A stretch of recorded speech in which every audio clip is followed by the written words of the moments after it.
You're just the help, Cassandra. Don't embarrass yourself by trying to sit with the real family. My sister Victoria sneered as she physically moved my chair away from the main table at her baby shower. My name is Cassandra Wellington, and from wherever you're watching this, stay with me, because the moment she called me the help in front of 30 guests at the Rosewood Country Club in Millbrook Heights, I knew one thing.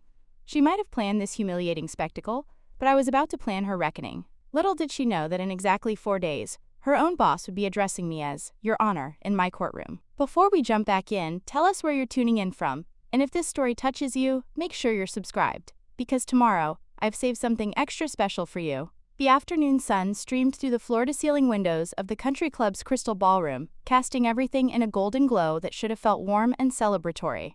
Instead, it felt like a spotlight on my humiliation. Victoria had spared no expense for her baby shower. Cascading white and pink roses, a champagne fountain, custom macarons with her unborn daughter's name spelled out in delicate script. Everything was perfect, elegant, designed to showcase the lifestyle she'd cultivated as a rising star at Pemberton Associates, one of Millbrook Heights' most prestigious law firms. I stood there in my simple navy dress, professional, understated, purchased during my lunch break from Nordstrom Rack, because I'd rushed from a sentencing hearing that morning to make it to her shower on time. Around me, women in designer outfits whispered behind their champagne flutes, their eyes following Victoria's pointed gesture toward the corner table she'd designated for me. The table near the kitchen doors. The table where she'd seated the actual help. The servers and event coordinators who were taking their breaks. I mean, it's sweet that you want to celebrate with us, Victoria continued, her voice carrying that particular tone she'd perfected over the years. Sugar sweet on the surface, but razor sharp underneath. But this is really for people who understand what it means to build something meaningful. You know, career women, wives, mothers-to-be, people who've actually accomplished something. The 30-something women surrounding her nodded and tittered with approval. Victoria's inner circle. Fellow associates from her firm. Wives of partners. Women who'd married well and spent their days at Pilates classes and charity luncheons. They looked at me with that particular brand of pity reserved for the unmarried, the childless, the apparently unsuccessful. If only they knew. I just thought, since you're family and all, Victoria continued, placing her manicured hand protectively over her 6-month bump, that maybe you could help serve the cake later? Or refresh the gift table? You're always so good at that sort of thing. So helpful. The word dripped from her lips like honey laced with arsenic. Helpful. As if my entire existence could be summed up in my willingness to perform menial tasks for her benefit. As if the last 15 years of my life, law school, clerking for a federal judge, working as a prosecutor, my recent appointment to the Superior Court bench, were nothing more than elaborate preparation for my true calling as her personal assistant. Mrs. Pemberton, the wife of Victoria's managing partner, leaned forward with false sympathy. Oh, how wonderful that Victoria has such devoted family support. It takes a village, doesn't it? Especially when some of us are building real careers. Her eyes swept over me dismissively. What is it you do again, dear? Victoria mentioned you work in government? Government. As if I filed paperwork in some dusty municipal office, instead of presiding over criminal and civil cases in a courthouse where justice was dispensed daily. But Victoria had always been masterful at diminishing my accomplishments with careful word choices and strategic omissions. To her social circle, I wasn't Judge Cassandra Wellington of the Millbrook Heights Superior Court. I was just Cassandra who worked in government and lived alone in a modest townhouse instead of a sprawling estate in the Hills District. Something like that, I replied quietly, my voice steady despite the fury building in my chest. I'd learned long ago that correcting Victoria's deliberate misrepresentations in public only led to more elaborate humiliations. Better to let her have her moment. After all, I'd have mine soon enough. Victoria clapped her hands together, the sound sharp and commanding. Ladies, shall we move on to gifts? I'm absolutely dying to see what treasures you've brought for little Arabella. She gestured toward the mountain of perfectly wrapped packages displayed on a table draped in silk. Cassandra, darling, would you mind moving those chairs out of the way? The photographer needs a clear shot. And there it was. The moment that crystallized everything wrong with our relationship, everything toxic about the dynamic we'd fallen into over the years. In front of 30 witnesses, she'd reduced me to furniture-moving help at her celebration. Not a sister. Not family. Just useful labor disguised as love. I looked around the room at the faces watching this exchange. Some showed discomfort. They could sense the cruelty even if they didn't understand its depth. Others displayed the kind of vicarious satisfaction people get from witnessing someone else's humiliation, grateful it wasn't happening to them. A few seemed genuinely confused, as if they couldn't quite reconcile Victoria's casual dismissal with the fact that I was supposedly her beloved older sister. But Victoria? Victoria glowed with triumph. She'd orchestrated this moment perfectly, surrounded by her peers, pregnant and radiant, playing the role of the successful woman graciously, including her less fortunate family member in her special day. She was the star of her own show, and I was nothing more than a prop in her carefully constructed narrative. What she didn't know, what none of them knew, was that in exactly 4 days, Victoria would be standing in my courtroom as opposing counsel on a high-profile case that had been randomly assigned to my docket. The same woman who just called me the help would be forced to address me as Your Honor, while arguing before the bench I'd worked 15 years to earn.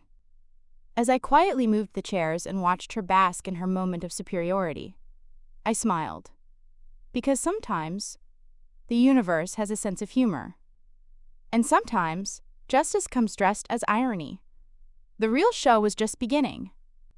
Preparing and narrating this story took us a lot of time, so if you are enjoying it, subscribe to our channel. It means a lot to us. Now back to the story. What Victoria didn't know, what she'd never bothered to ask about, was the 15-year journey that had brought me to that moment of humiliation. While she saw someone who worked in government, the reality was far different. I was Judge Cassandra Wellington, the youngest woman ever appointed to the Millbrook Heights Superior Court bench, and I had sacrificed everything to get there. The path to that black robe hadn't been paved with privilege like Victoria's career trajectory. While she'd sailed through law school on our parents' dime, living in a luxury apartment downtown and networking at country club mixers, I'd worked 3 jobs to pay my way through state school. Mornings at a coffee shop, afternoons tutoring undergrads, nights cleaning office buildings, all while maintaining a 3.9 GPA and serving as editor of the Law Review. After graduation, while Victoria landed her dream associate position at Pemberton Associates through Dad's golf buddy connections, I'd started at the bottom as a public defender, making $35,000 a year. For 3 years, I'd represented clients who couldn't afford private attorneys, working 18-hour days in a windowless office with outdated computers and a coffee machine that hadn't worked since 1995. I'd eaten more ramen noodles than I care to remember and driven a 15-year-old Honda with a broken air conditioner through sweltering summers. But I'd also learned something Victoria never would in her gleaming corner office: what justice really meant. I'd fought for teenage mothers facing drug charges, elderly men cheated out of their life savings, immigrants navigating a system designed to exclude them. Every case taught me that the law wasn't just about billable hours and partnership tracks. It was about protecting the vulnerable and holding the powerful accountable. When a prosecutor position opened up 5 years later, I jumped at the chance to fight from the other side. More sleepless nights, more difficult cases, but now I was putting away predators who hurt children, white-collar criminals who stole pensions, drunk drivers who shattered families. The work was brutal, emotionally devastating, but necessary. While Victoria attended charity galas and posted Instagram photos from weekend trips to wine country, I was studying case law at midnight and comforting victims' families in courthouse hallways. The judicial appointment had come last year after Judge Morrison's unexpected retirement. At 34, I was young for the bench, but my record spoke for itself. Over 200 successful prosecutions, 3 landmark cases that set statewide precedents, and the unanimous endorsement of both the State Bar Association and victims' rights groups. The appointment ceremony had been held in the same courthouse where I now presided daily, with Chief Justice Harrison administering the oath while my colleagues applauded. Victoria hadn't attended. She'd claimed scheduling conflicts at work, but her Instagram story that day showed her at a spa retreat in Napa Valley, getting couples massages with her investment banker husband Bradley. No congratulations text, no acknowledgement that her older sister had just achieved one of the highest honors in the legal profession. Just radio silence. That silence had spoken volumes about what Victoria truly thought of my career. In her world, success was measured in designer handbags, luxury cars, and social media followers. A judge's salary, respectable but modest compared to her law firm income, didn't buy the lifestyle she valued. My townhouse, in the historic district, with its exposed brick walls and cozy reading nooks, couldn't compete with her McMansion in the Hills district with its infinity pool and wine cellar. More importantly, my work didn't generate the kind of glamorous stories that played well at cocktail parties. When Victoria regaled her friends with tales of corporate mergers and high-stakes negotiations, what could I contribute? Stories about sentencing domestic abusers? Discussions about juvenile justice reform? The day-to-day reality of ensuring fair trials for defendants who couldn't afford Beverly Hills lawyers? So over the years, I'd become invisible at family gatherings. The sister who worked in government. The unmarried one without children. The boring one who left parties early and didn't drink champagne because she had court in the morning. Victoria had carefully cultivated this image of me as the lesser sibling, the one who'd settled for less, the one who'd never quite figured out how to succeed. Standing in that ballroom, watching her accept congratulations on her pregnancy and her recent promotion to senior associate, I felt the weight of every sacrifice I'd made. Every weekend I'd spent studying instead of dating. Every social event I'd missed to prepare for trials. Every relationship I'd put on hold because justice demanded my complete attention. I'd given up a normal life, marriage, children, financial security, to serve something larger than myself. While Victoria collected designer shoes, I'd collected precedent-setting cases. While she built a social media following, I'd built a reputation for fairness and integrity that stretched across the state legal community. But none of that mattered in this gilded ballroom, filled with women who measured worth in different terms. Here, I wasn't Judge Wellington, the woman who'd recently presided over the corruption trial that sent 3 city councilmen to prison. I wasn't the jurist whose sentencing guidelines had been adopted by courts in 4 neighboring counties. I was just the spinster sister who could move chairs and serve cake. The irony wasn't lost on me. In 4 days, Victoria would walk into my courtroom to argue a case on behalf of Pemberton Associates. She'd be representing Meridian Development Corporation in a lawsuit filed by displaced tenants from the Riverside Gardens apartment complex, families who'd been evicted without proper notice when the building was sold for luxury condos. I'd read the preliminary briefs. Victoria's firm was arguing that proper notice had been given and that the tenants had no standing to sue for relocation assistance. The plaintiffs, mostly elderly residents and single mothers, were seeking damages and an injunction to halt construction until alternative housing could be arranged. It was exactly the kind of case that revealed the difference between Victoria's version of law and mine. She saw billable hours and corporate client satisfaction. I saw families sleeping in their cars because a developer's profits mattered more than their homes. In 4 days, she discovered that her helpful government worker sister held the power to determine whether justice would favor corporate interests or human dignity. She'd learned that the woman she'd just humiliated controlled the courtroom, where her career ambitions would either soar or shatter. As I quietly arranged the gift table while photographers captured Victoria's radiant smile, I couldn't help but think about the expression she'd wear when she realized who would be wearing the black robe at Monday's hearing. Sometimes the universe has a sense of humor, and sometimes it has perfect timing. The gift opening ceremony began with all the fanfare of a royal presentation. Victoria had positioned herself in the ornate wingback chair at the center of the room, her silk maternity dress arranged perfectly to catch the afternoon light streaming through the crystal chandeliers. A professional photographer circled like a vulture, capturing every moment for what I assumed would become Victoria's latest social media campaign about her perfect life.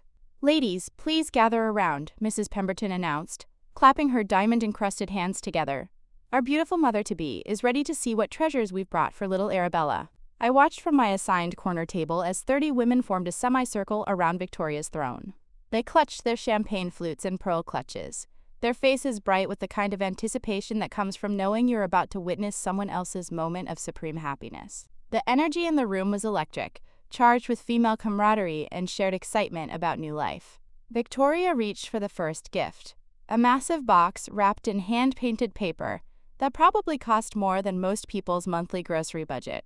Inside was a custom-designed nursery mobile featuring hand-blown glass butterflies in shades of pink and gold, each one individually crafted by some artisan in Tuscany. The women oohed and ahhed appropriately. "Oh, Jennifer, this is absolutely divine," Victoria gushed, holding up one of the delicate butterflies to catch the light. "Arabella's nursery is going to be like a fairy tale princess room, and this will be the perfect centerpiece above her Italian marble crib." More gifts followed in rapid succession. A cashmere baby blanket that cost $800. A designer diaper bag that looked more like a Hermes purse. A silver rattle engraved with Arabella's full name and birth date, even though she hadn't been born yet. Each present was more extravagant than the last, a display of wealth that felt almost obscene in its excess. I found myself thinking about the families I'd seen in my courtroom. Mothers facing eviction who couldn't afford basic necessities for their children. Fathers working 3 jobs just to keep food on the table. Teenagers aging out of foster care with nothing but the clothes on their backs. The contrast was jarring, sitting in this temple of privilege while remembering the faces of people fighting just to survive. "Oh my goodness," Victoria squealed as she unwrapped what appeared to be a baby carrier made from organic silk and hand-stitched with gold thread. "This is from the boutique in Paris that Madonna shops at. How did you even know about this place?" The gift giver, a woman I recognized as the wife of Pemberton Associates senior partner, preened with satisfaction. "I have connections in the fashion world. Only the best for our rising stars, little princess." That's when I noticed Victoria's eyes scanning the remaining pile of gifts, her perfectly sculpted eyebrows drawing together in a slight frown. She was looking for something specific. And when her gaze landed on my modest package, wrapped in simple cream paper with an understated bow, her expression shifted to something between amusement and disdain. "Oh, how sweet," she said, picking up my gift with 2 fingers like it might contaminate her manicure. "Cassandra brought something too. How thoughtful of her to participate." The way she said participate made it sound like I was a charity case being allowed to play with the grown-ups. Several women turned to look at me with that same pitying expression I'd been receiving all afternoon. The poor sister who was trying her best to fit in, but obviously couldn't afford to shop in the same league as everyone else. Victoria tore through the wrapping with theatrical enthusiasm, clearly expecting to find something embarrassingly modest that would further cement my position as the family's poor relation. Instead, she found a leather-bound first edition of Goodnight Moon from 1947, signed by the author Margaret Wise Brown. The room fell silent. This wasn't some trinket from Target or a gift card to a chain store. This was a genuine literary treasure, the kind of thing that belonged in a museum or private collection. The book had cost me 3 months' salary when I'd found it at an estate auction 2 years ago, but I'd bought it anyway because I'd always planned to give it to Victoria's first child. "Oh," Victoria said, her voice smaller than it had been all afternoon. She opened the cover and saw the inscription I'd written in careful calligraphy. "For Arabella. May you always find wonder in the world of books. With love, Aunt Cassandra." For a moment, I thought I saw something genuine flash across her face. Surprise, maybe even gratitude. But then Mrs. Pemberton leaned over to examine the book, and Victoria's mask slipped back into place. Sunset Cove turned out to be exactly the kind of charming beach town that attracts people seeking to disappear from their previous lives. Pastel-colored buildings, palm trees swaying in the ocean breeze, and the kind of laid-back atmosphere where nobody asks too many questions about your past or your reasons for being there. The Driftwood Grill was crowded with tourists and locals enjoying the sunset happy hour, and we had to wait 20 minutes for a table. Dr. Morrison suggested we grab drinks at the bar while we waited, and I was scanning the dining room to estimate how long our wait might be when I saw him. Marcus was behind the bar, mixing drinks and chatting with customers as if he belonged there, as if he'd been working there for months or years. He was tanned, slightly thinner than I remembered, and his hair was longer and sun-bleached. But it was unmistakably my brother, the brother whose funeral I'd attended, whose grave our mother visited every Sunday, whose death had catalyzed the most transformative period of my life. For a moment, I thought I was hallucinating. Grief can create optical illusions, and I'd heard about people seeing deceased loved ones in crowds or familiar places. But as I stared, Marcus looked up from the drink he was preparing, and our eyes met across the restaurant. His face went completely white. A bottle slipped from his hands and shattered on the floor behind the bar, causing other bartenders and nearby customers to turn toward the commotion. But Marcus didn't look away from me. He stood frozen, pieces of broken glass at his feet, staring at me with an expression of absolute terror. "Isabella!" Dr. Morrison's voice seemed to come from very far away. "Are you all right? You look like you've seen a ghost." The phrase was so perfectly accurate that I almost laughed. Except that nothing about this situation was funny. I was looking at my dead brother, who was very much alive, working as a bartender in a Florida beach town while our parents struggled with debt and grief that he had created through an elaborate scheme to fake his own death. "I need to step outside for a moment," I managed to tell Dr. Morrison. "There's someone I need to speak with." I walked to the restaurant's back exit, knowing that Marcus would follow me. He couldn't pretend he hadn't seen me, couldn't continue mixing drinks and chatting with customers, while his supposedly dead sister stood 15 feet away from him. Whatever new life he'd built in Sunset Cove was about to collide with the reality of his past in ways that he'd probably convinced himself would never happen. He appeared in the alley behind the restaurant 5 minutes later, having apparently made some excuse to step away from his shift. He was still wearing his bartender's apron, and his hands were shaking as he approached me. "Isabella," he said, and his voice carried the same charm that had convinced our parents to mortgage their future for his imaginary business. "I can explain everything." "Can you?" I asked, surprised by how calm my voice sounded. "Can you explain how you're alive when we buried you 3 years ago? Can you explain why our parents have spent every day since your funeral dealing with debt you created while you've been serving drinks to tourists in paradise?"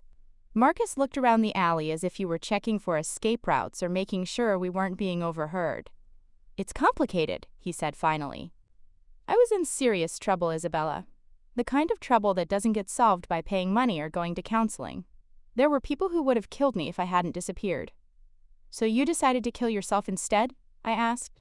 "You decided to let our parents think their son was dead, rather than asking for help or facing the consequences of your gambling addiction?" "You don't understand the situation I was in," Marcus said, and I could hear the defensive anger that had always appeared when anyone questioned his decisions. "I owed money to people who don't negotiate payment plans. They don't care about family circumstances or rehabilitation programs. They solve payment problems by making people disappear permanently. So you made yourself disappear first," I said. "And you made our parents pay for the privilege of grieving your fake death while you started over with a new life." Marcus was quiet for a long moment, apparently recognizing that his usual charm and manipulation tactics weren't going to work in this situation. "I never meant for it to go on this long," he said finally. "I thought I could get established here, maybe save some money, and then find a way to let you know I was alive. I thought about calling or writing letters, but the longer I waited, the harder it became to explain." "Well, yes," she said, recovering quickly. "I mean, when you're building a family and a career, you have to think strategically about everything. Every decision has to serve a purpose." "Absolutely," I nodded, taking a small sip of my untouched champagne. "Strategic thinking is so important. Planning ahead, considering all the angles, making sure you understand exactly who you're dealing with before you make your moves." Something flickered in Victoria's eyes. A brief shadow of uncertainty, as if she'd caught an undertone in my words that she couldn't quite interpret. But Mrs. Pemberton was already steering the conversation back to safer ground, complimenting Victoria on her maternity glow and asking about nursery decorating plans. I excused myself quietly, slipping out of the Crystal Ballroom and into the country club's marble-floored ladies' lounge. The space was mercifully empty, decorated in the same overstated elegance as the rest of the venue. Gold fixtures, fresh orchids, mirrors framed in ornate Victorian gilt. I stood at the vanity for a moment, studying my reflection. The woman looking back at me was composed, professional, unremarkable. Brown hair pulled back in a simple chignon, minimal makeup, a navy dress that belonged in a boardroom rather than a baby shower. I looked exactly like what Victoria had painted me as. The boring sister, the government worker, the spinster who didn't understand how to play the social games that mattered. But appearances, I'd learned over 15 years in courtrooms, could be deceiving. The most dangerous opponents were often the ones who looked harmless, who let others underestimate them while quietly gathering the information they needed to strike. I pulled out my phone and opened my email app, scrolling through the messages that had accumulated during the shower. 3 motions to review for Monday's docket. A request from the State Bar Association to speak at their annual conference. An invitation to join a judicial reform committee focused on housing rights. Ironic, considering the case I'd be hearing in 4 days. That case. Meridian Development Corporation versus Riverside Gardens Tenants Association. I'd received the file assignment on Friday, along with the preliminary briefs from both sides. Standard procedure. Cases were assigned randomly to ensure fairness, and neither attorney would know which judge they'd drawn until they walked into the courtroom Monday morning. Victoria had no idea that her biggest case of the year, the one that would determine whether she made partner at Pemberton Associates, had just landed on her sister's docket. The sister she'd spent the afternoon humiliating in front of 30 witnesses. Biggest Trez, I scrolled through my calendar app, confirming what I already knew. Monday, 9 a.m. The Honorable Cassandra Wellington presiding. Courtroom 3, B, Millbrook Heights Superior Court. The same courtroom where I'd been sworn in 11 months ago, where I'd presided over cases that had shaped lives and changed precedents. Victoria would walk in expecting some random judge who might be impressed by her designer suit and her firm's reputation. Instead, she'd find her helpful sister sitting behind the bench, wearing the black robe that represented everything she'd dismissed as impractical and unimportant. The irony was exquisite. For years, Victoria had used her position at Pemberton Associates to diminish my achievements. When family asked about our careers, she'd paint herself as the successful lawyer fighting important cases while I was just Cassandra who works for the government. She'd never bothered to specify that I was a judge, never mentioned that my courtroom decisions had been cited in appellate courts across 3 states. Now her biggest professional moment would literally be in my hands. I thought about the case itself, reviewing the details I'd absorbed from the preliminary briefs. Meridian Development had purchased the Riverside Gardens apartment complex 6 months ago, with plans to demolish it and build luxury condominiums. The 847 units housed mostly elderly residents, single mothers, and working families who'd lived there for decades, paying below-market rents in exchange for accepting the building's aging infrastructure and lack of amenities. According to the tenants' complaint, Meridian had given them 30 days to vacate, the legal minimum, but barely enough time for families to find alternative housing in Millbrook Heights' increasingly expensive rental market.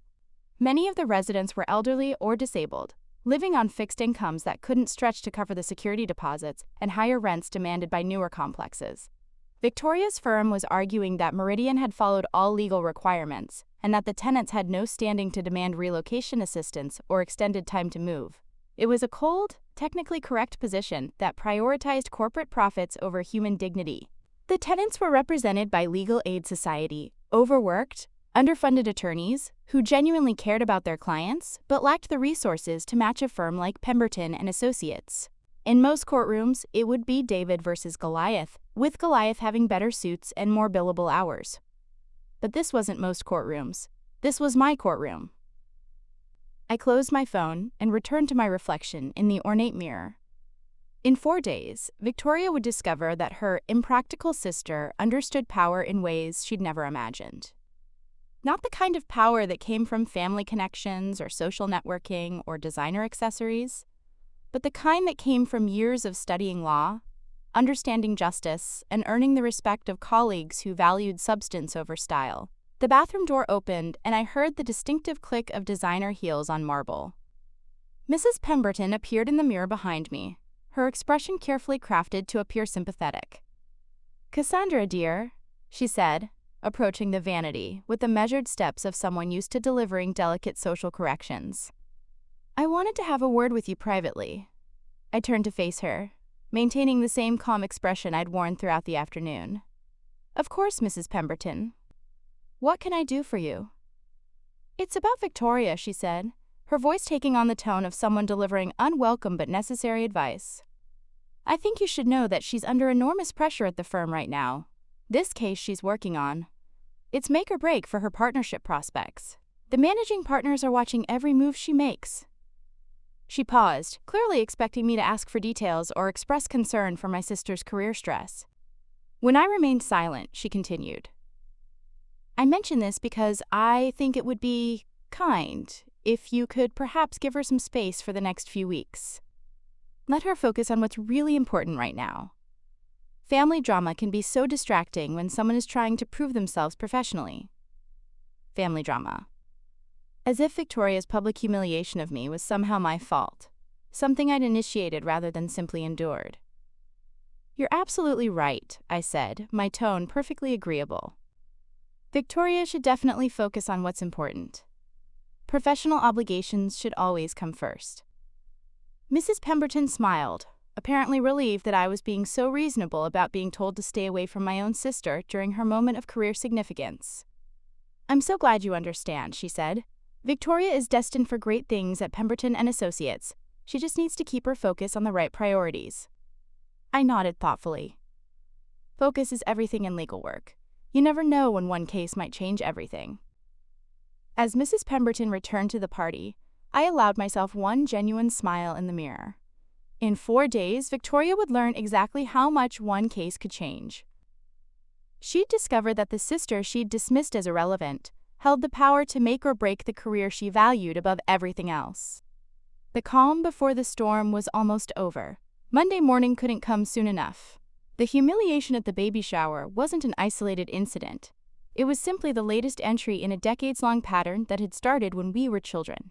Victoria had always possessed an uncanny ability to diminish my achievements while elevating her own, and our parents had enabled it every step of the way. I remember the exact moment I realized how this dynamic worked. I was 12, Victoria was 10, and I'd just won the Millbrook Heights Middle School Science Fair with a project on solar energy efficiency. I'd spent 3 months building a working model that demonstrated how different angles affected power generation, staying up late to test variables and document results. The local newspaper even wanted to interview me for their Young Achievers section, but on the morning the article was supposed to run, Victoria came down to breakfast in tears. She'd forgotten to turn in her English essay and was facing her first ever failing grade. Our mother, Patricia, immediately shifted into crisis mode, calling the school to arrange a meeting with Victoria's teacher. Our father, Richard, canceled his golf game to help Victoria craft a makeup assignment. My newspaper interview was postponed indefinitely. The science fair trophy ended up on a shelf in the basement, while Victoria's makeup essay, a mediocre piece about her summer vacation, earned a place of honor on the refrigerator. The message was clear. Victoria's problems took precedence over my achievements. This pattern repeated throughout our teenage years with devastating consistency. When I was elected student body president junior year, Victoria suddenly developed anxiety about her SAT scores and needed intensive tutoring that somehow required the entire family's attention and resources. When I graduated valedictorian, Victoria was struggling with her college applications and needed help writing personal essays that our parents ended up practically writing for her. The most painful example came during my senior year of high school. I had been accepted to Harvard Law School's early admission program, a dream I'd worked toward since middle school. The acceptance letter arrived on a Tuesday in March, and I was practically vibrating with excitement as I waited for our parents to come home from work so I could share the news. But Victoria got home first. Within an hour of my telling her about Harvard, she'd called our parents in tears, claiming she'd been brutally rejected from her first-choice college. By the time Mom and Dad walked through the door, Victoria was curled up on the couch with puffy eyes and a box of tissues, playing the role of devastated teenager to perfection. "This is the worst day of my life," she sobbed as our parents rushed to comfort her. "Everyone's going to think I'm a failure. I'll never get into a good school now." I stood in the kitchen doorway, Harvard acceptance letter still clutched in my hand, watching my parents console Victoria over what turned out to be a waitlist notification, not even an actual rejection. When I finally managed to share my news, their responses were distracted, perfunctory. "That's nice, sweetheart," Dad said, barely looking up from rubbing Victoria's back. "We'll celebrate later. Your sister needs us right now." We never did celebrate. Victoria's college drama consumed the next 3 weeks, during which she received acceptances to 4 excellent schools. But by then, my Harvard news felt stale, old, already overshadowed by Victoria's latest crisis and eventual triumph. This dynamic followed us into adulthood with surgical precision. When I passed the bar exam on my first try with scores high enough to qualify for honors recognition, Victoria was simultaneously planning her engagement to Bradley and needed help organizing an elaborate proposal announcement party. When I landed my first prosecutor position, Victoria was house hunting and required family assistance with real estate research and inspection scheduling. The most crushing example had come just 18 months ago, when I received my judicial appointment. I'd called our parents immediately after getting the official notification, my voice shaking with excitement as I explained what this meant, that at 33, I was the youngest woman ever appointed to the Millbrook Heights Superior Court bench, that Chief Justice Harrison himself had recommended me for the position. "That's wonderful, dear," Mom had said, but I could hear distraction in her voice. "Listen, I need to call you back. Victoria's having some complications with her pregnancy, and Bradley's out of town for work. She needs me to drive her to the doctor." The pregnancy complications turned out to be morning sickness.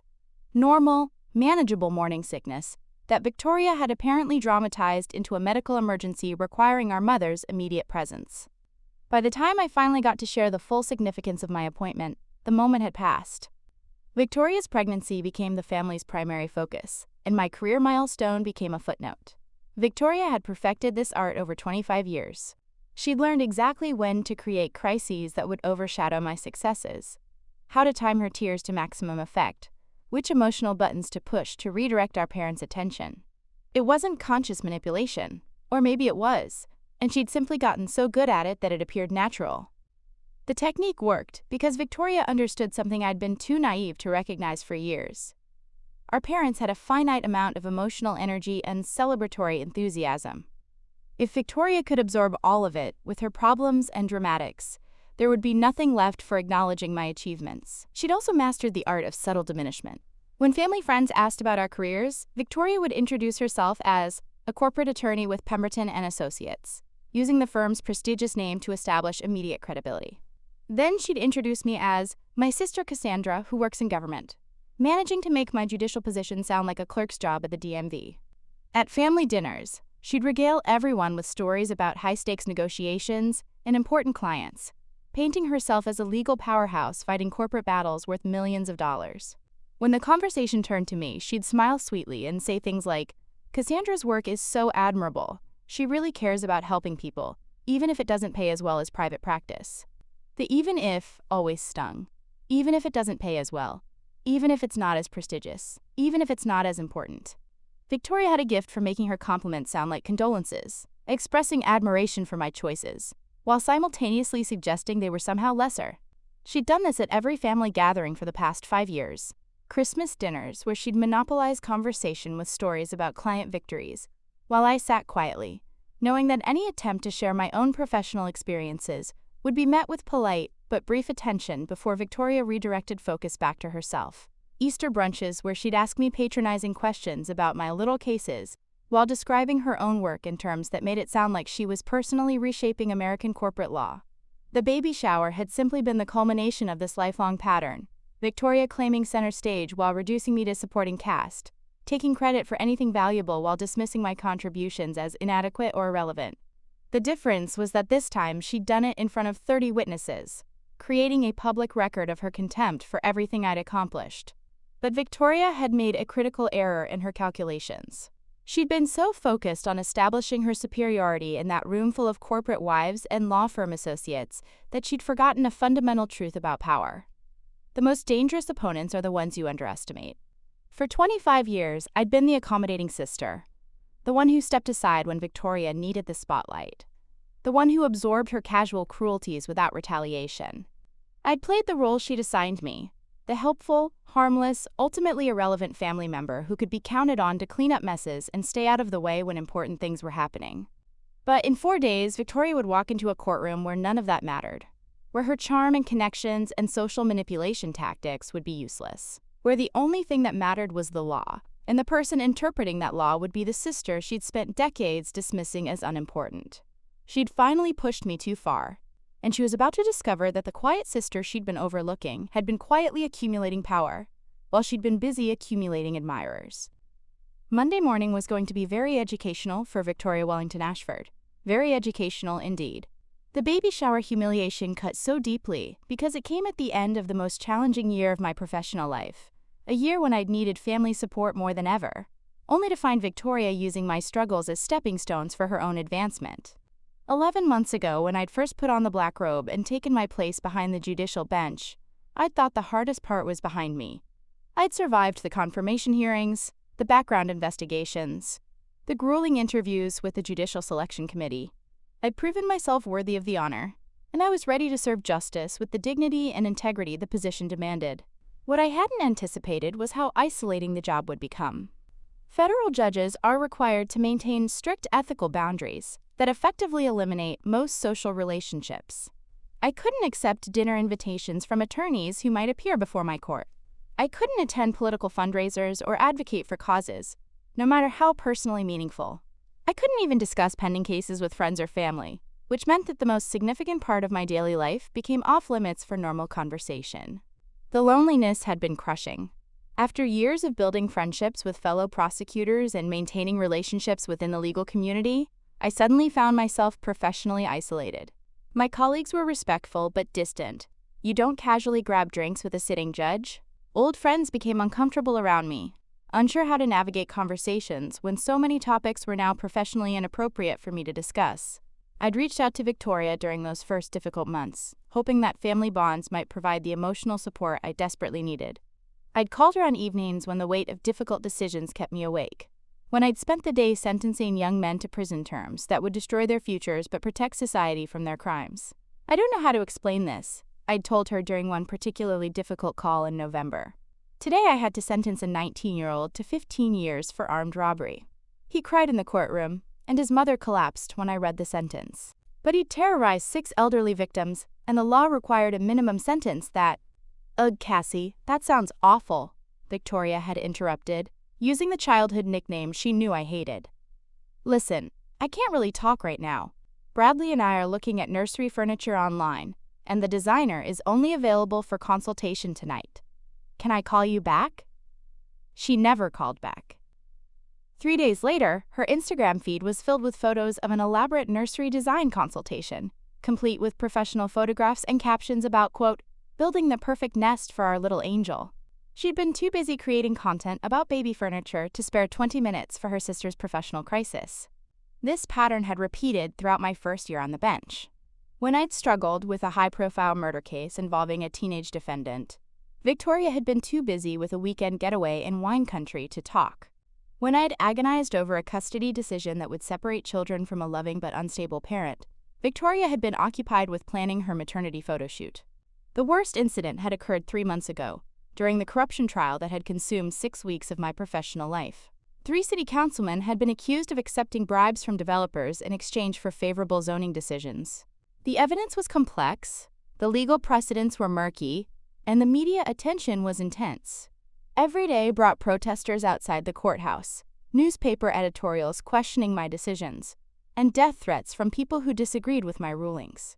I'd called Victoria on the night before closing arguments, my hands literally shaking from stress and exhaustion.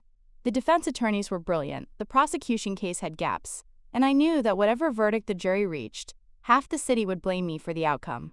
I've never felt pressure like this, I'd confided to her, my voice barely above a whisper. There are reporters following me home from court. Someone threw a brick through my kitchen window yesterday with a note calling me a quote judge. I'm scared, Victoria. I'm really scared. There had been a pause on the line, and for a moment I thought she was processing the gravity of what I'd shared. Then she'd sighed dramatically. Well, that does sound stressful, she'd said in the tone she usually reserved for discussing minor inconveniences like traffic jams. But honestly, Cassie, you kind of signed up for this when you took the job, didn't you? I mean, everyone knows judges deal with controversial cases. The casual dismissal had felt like a physical blow. Everyone knows judges deal with controversial cases. As if my fear for my personal safety was just an occupational hazard I should have anticipated and accepted without complaint. Anyway, Victoria had continued without pause, I actually called to ask you something. Bradley and I are thinking about hiring a security system company for the new house, and I remembered you mentioning something about home security after that break-in at your place last year. Do you still have the contact information for that company you used? She'd managed to minimize my current crisis, while simultaneously asking me to help solve her non-existent security concerns. The irony was breathtaking. While I was receiving actual death threats, she was worried about theoretical burglars who might target her mansion in the Gated Hills District community. But the deepest wound had come just 6 weeks ago, when the corruption trial had finally concluded. After deliberating for 4 days, the jury had returned guilty verdicts on all major charges. The defendants would face significant prison time, and the city's government would undergo major reforms. Legal scholars were calling it a landmark case that would influence municipal corruption prosecutions nationwide. I'd won. Not personally. Judges don't win cases, but justice had prevailed, despite enormous political pressure and media scrutiny. The verdict validated every difficult decision I'd made throughout the trial, every controversial ruling that had drawn criticism from both sides. I'd called Victoria immediately after court adjourned, my voice hoarse with exhaustion but clear with relief. It's over, I'd told her. The jury came back guilty on all counts.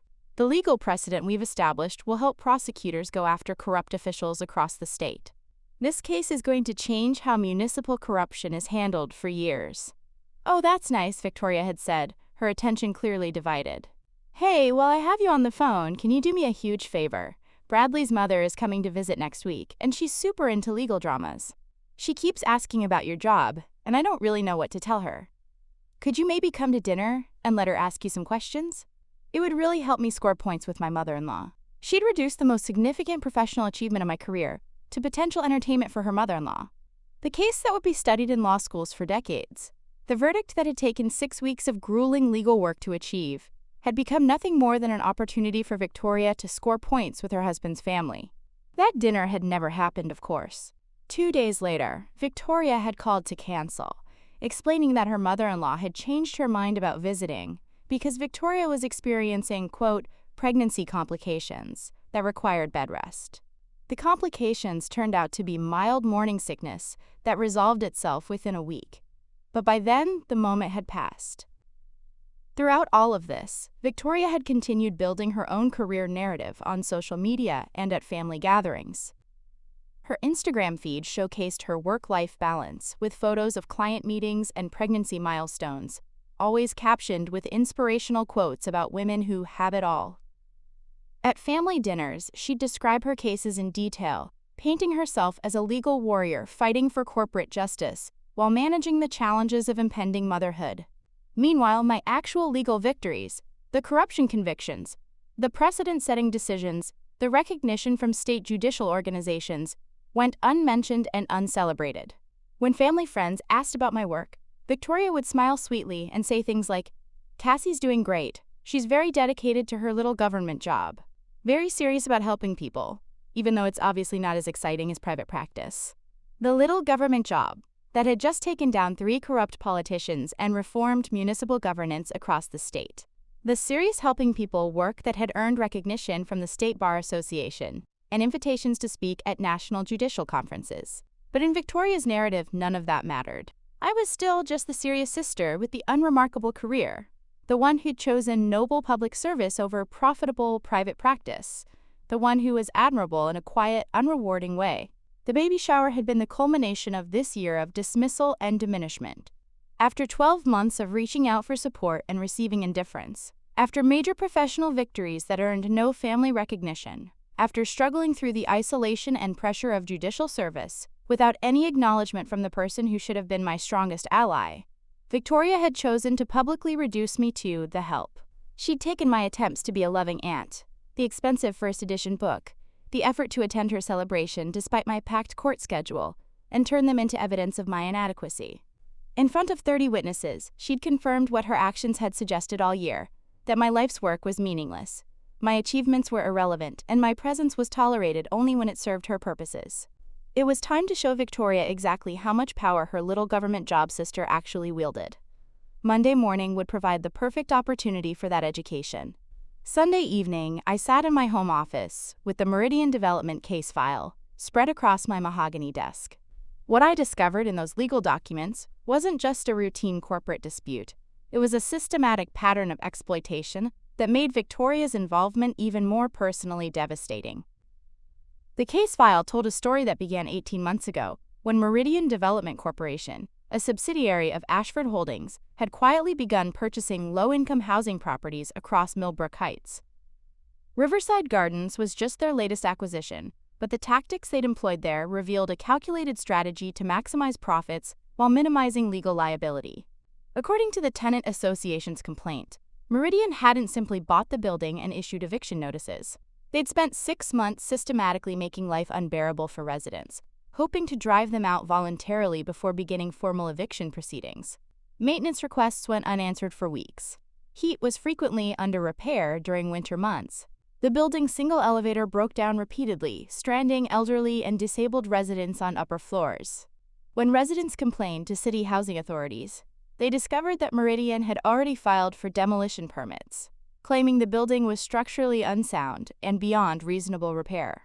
Yet those same permits included architectural plans for luxury condominiums that would require minimal structural changes, hardly the extensive reconstruction necessary if the building were truly unsafe. The legal strategy was brilliant in its callousness. By making living conditions unbearable, Meridian could claim that residents were leaving voluntarily, eliminating any obligation to provide relocation assistance. When enough units were vacant, they could declare the building economically unviable and proceed with demolition under eminent domain provisions.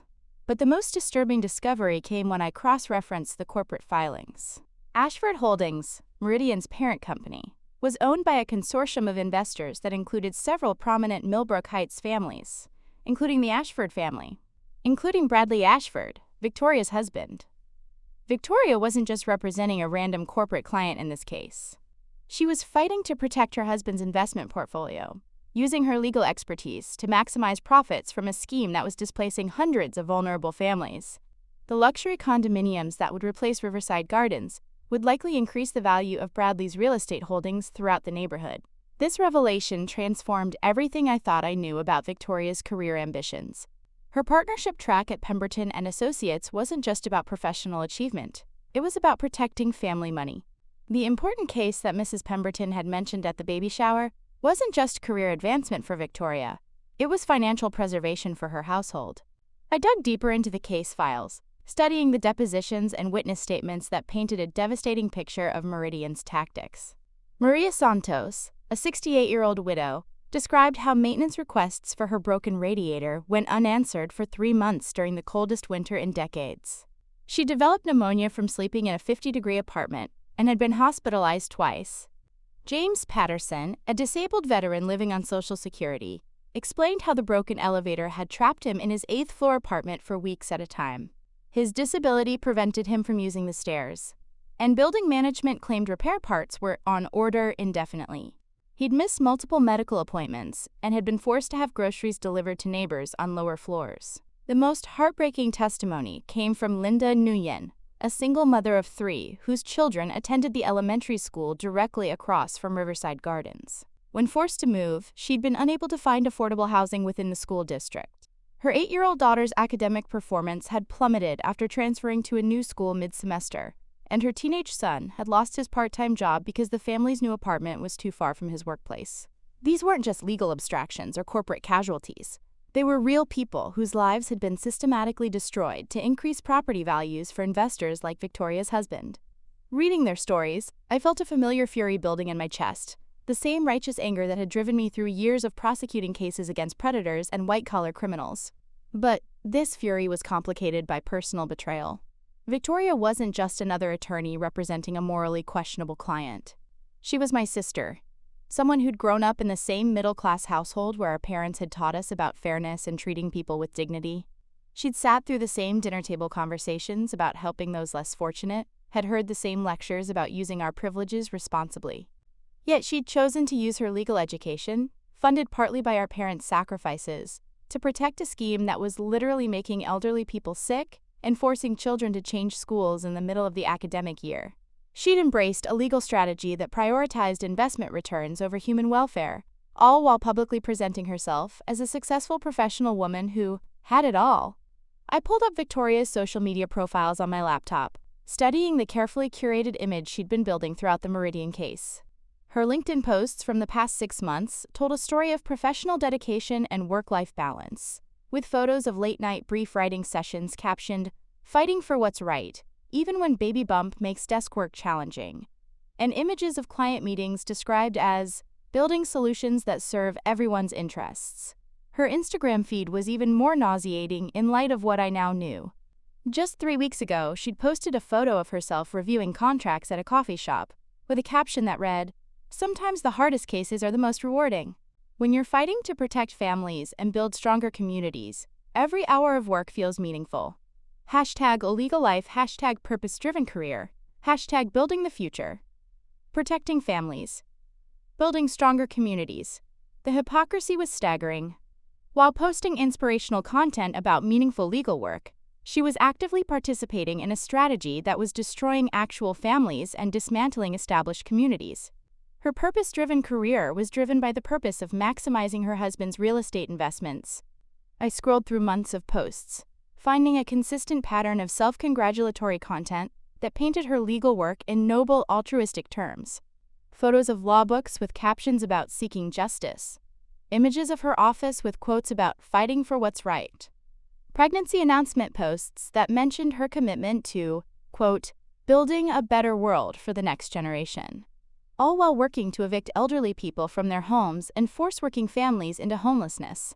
Nebula May Karev. The depth of the deception was breathtaking.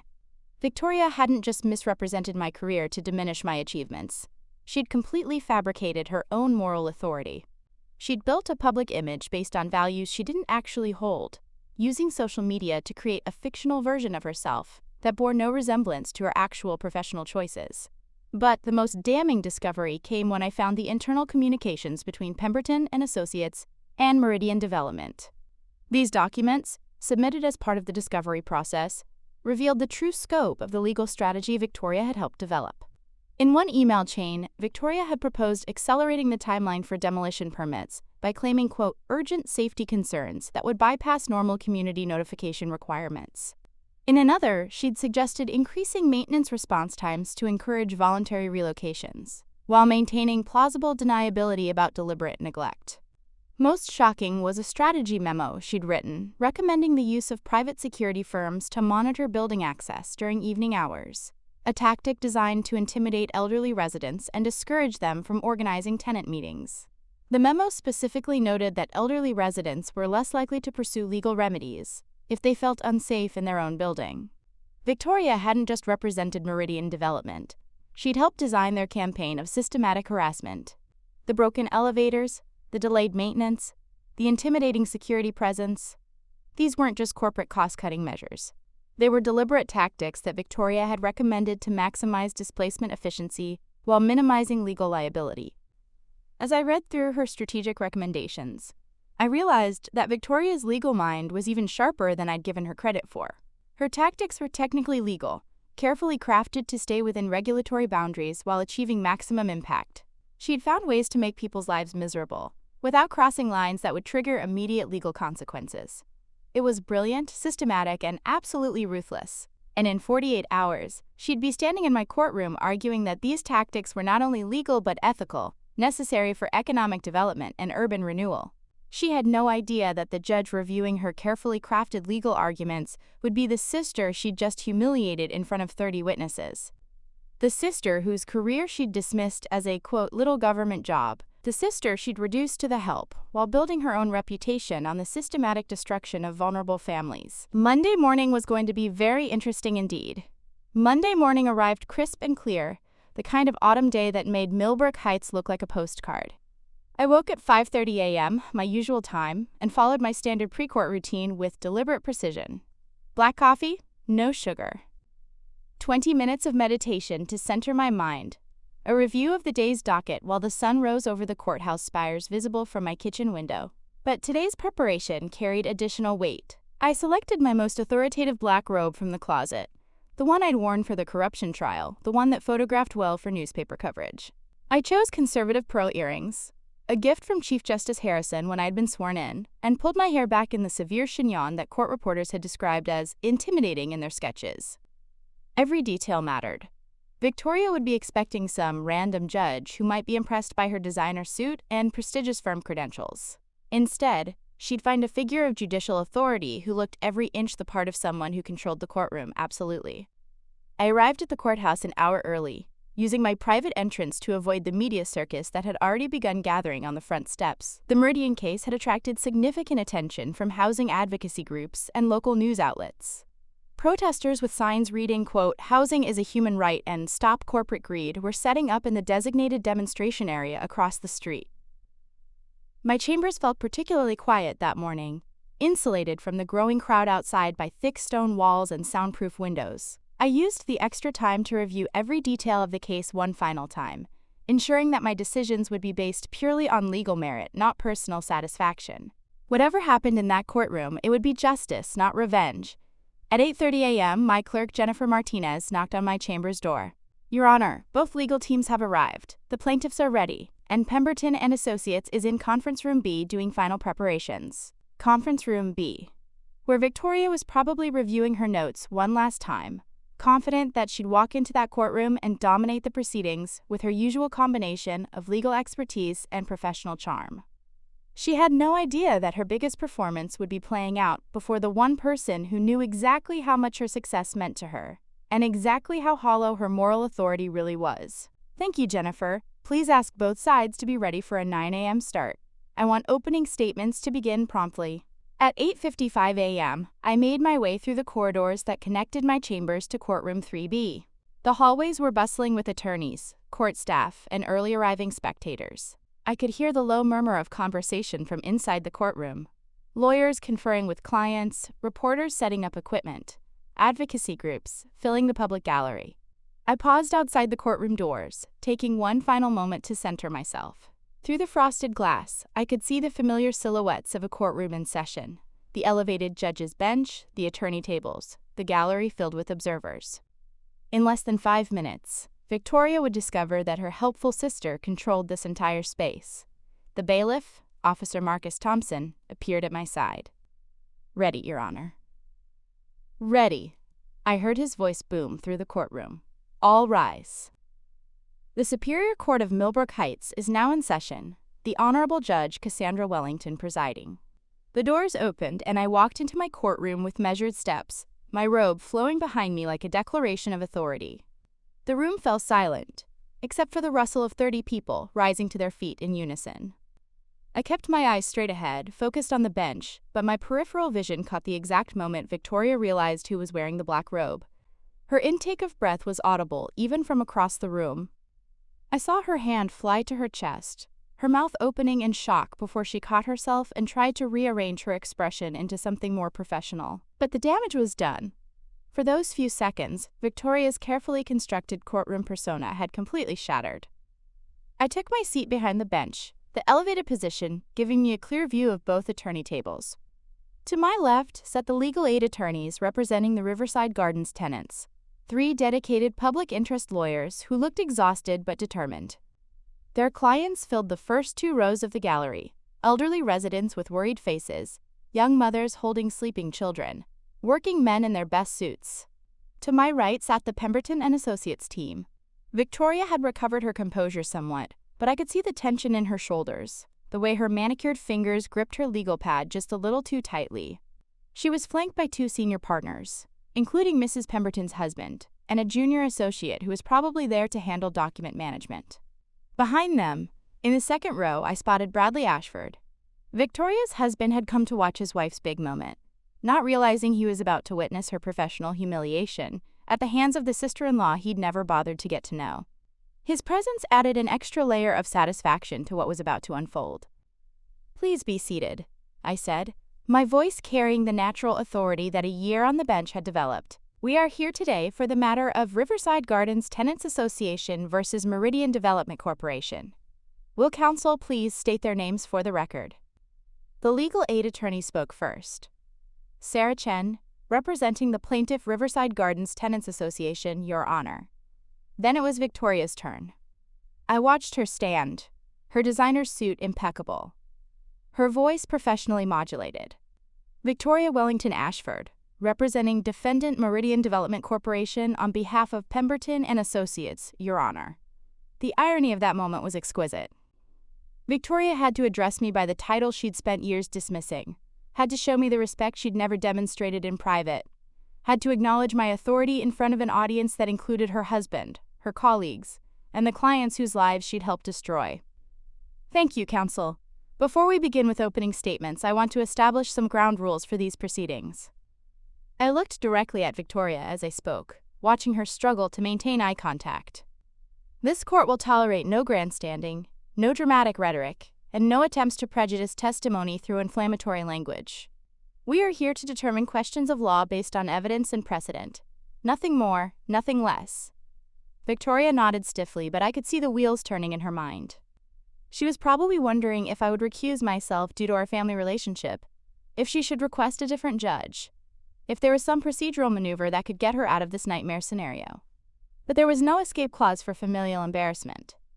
As long as I could demonstrate impartiality, which I absolutely could, there were no grounds for recusal. Victoria would have to argue her case before the sister she'd humiliated, defending tactics she'd designed to harm vulnerable people, all while maintaining the professional courtesy that courtroom protocol demanded. "Ms. Chen, you may proceed with your opening statement." As the legal aid attorney began outlining the case against Meridian Development, I maintained perfect judicial neutrality, taking notes and asking clarifying questions when appropriate. But I was acutely aware of Victoria's every movement, every nervous gesture, every moment when she realized anew that her career's biggest moment was playing out under her sister's absolute control. The opening statement painted a devastating picture of Meridian's tactics. Ms. Chen methodically described the pattern of neglect, the intimidation strategies, the deliberate campaign to make residents' lives unbearable. She presented photographs of broken elevators, documented complaints that had gone unanswered, medical records showing health problems directly related to living conditions. When she finished, I turned to Victoria with the same neutral expression I used for every attorney who appeared before me. Ms. Wellington Ashford, your opening statement, please. Victoria rose on slightly unsteady legs, her confidence undermined by the surreal situation of arguing before her own sister. But she was still a skilled attorney, and she launched into her prepared remarks with professional competence, arguing that Meridian had followed all legal requirements, and that tenants' complaints were exaggerated attempts to extract compensation they weren't entitled to. As she spoke, I thought about the baby shower just 2 days earlier, about her casual dismissal of my, quote, little government job, about her reduction of me to the help in front of 30 witnesses. Now she was addressing me as Your Honor, dependent on my approval for every procedural request, subject to my control over every aspect of these proceedings. The universe, it seemed, had a perfect sense of timing, and Victoria was about to learn exactly how much power her helpful sister actually wielded. The first witness called by the plaintiffs was Maria Santos, the 68-year-old widow whose radiator had remained broken throughout the winter months. As she made her way slowly to the witness stand, using a walker to steady herself, I could see Victoria's jaw tighten. This wasn't going to be the clean corporate battle she'd prepared for. This was going to be a very human, very personal reckoning. Ms. Chen guided Mrs. Santos through her testimony with gentle precision. The elderly woman described in accented but clear English how her apartment had become uninhabitable, how she'd slept wearing every piece of clothing she owned, how the hospital had told her that exposure to cold had weakened her immune system and contributed to her pneumonia. Mrs. Santos, Ms. Chen asked softly, how many times did you contact building management about your broken radiator? 37 times, Mrs. Santos replied, pulling a wrinkled notebook from her purse. I write down every call, every email, every time I go to office. Here, I show you. She held up a small spiral notebook filled with meticulous handwriting in both English and Spanish. Dates, times, names of people she'd spoken with, reference numbers for work orders that had never been fulfilled. It was the kind of detailed record-keeping that could only come from someone who'd learned not to trust the system to remember her problems. I watched Victoria's face as Mrs. Santos read from her notebook. November 15th, call at 9:30 a.m., spoke to Jennifer at management office. She say repairman come Tuesday. November 18th, no repairman come, call again at 2 p.m., Jennifer say parts on order. November 22nd, call again, Jennifer say she transfer me to supervisor, but nobody answer phone. The testimony continued for 20 minutes, each entry more damning than the last. By December, Mrs. Santos had been sleeping on her daughter's couch in a one-bedroom apartment across town because her own home had become too cold to inhabit safely. She'd lost her independence, her health, and her sense of security, all because a company owned by Victoria's husband had decided that fixing a radiator wasn't cost-effective. When Ms. Chen finished her direct examination, it was Victoria's turn to cross-examine the witness. I could see her internal struggle. She needed to challenge Mrs. Santos's testimony to protect her client, but any aggressive questioning of a sick elderly woman would make her look heartless in front of the gallery filled with sympathetic observers. Victoria rose slowly, her usual courtroom confidence noticeably absent.